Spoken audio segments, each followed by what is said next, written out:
Қаныш Имантайұлы Сәтпаев.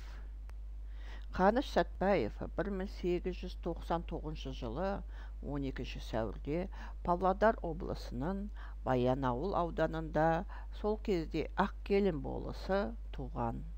Қаныштың әкесі Имантай бір ауылға би, атасы Сәтпай қажы болған. Анасы Сәлима аурушан болып, Қаныш 2 жасқа келгенде дүние салды. Имантай би баласын кітап оқуға және ән жырға баулиды.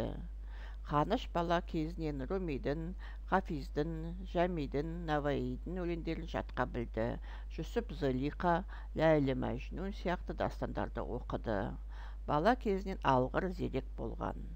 Қаныш ауыл молдасынан да, ауылдық орыс қазақ мектебінен де, Павлодар қаласындағы 2 сыныптық училищенің де, Семейдегі оқытушылар семинариясында оқуын жақсы оқыды.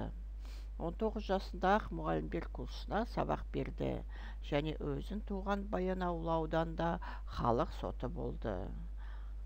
Ал 20 жасында Томск технологиялық институтының геология факультетіне оқуға түсті. Ғалымның Қазақстанда болмаған жері жоқ десе де болғандай, Қарсақпай мен Жезқазғандағы мыс кенін, Екібастұз көмірін ашты. Содан соң-ақ ол жерлерде зор заводтары мен комбинаттары бар қалалар орнады. Қаныш Қазақстанның кен қорларының картасын жасады.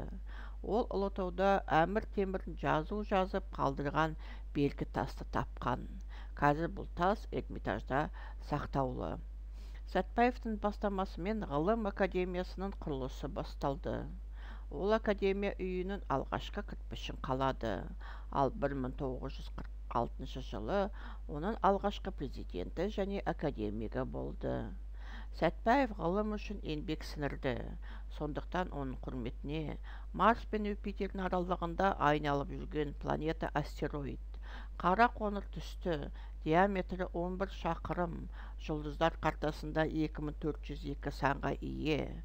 Сәтпаев планетасы Сәтпаевит аталды.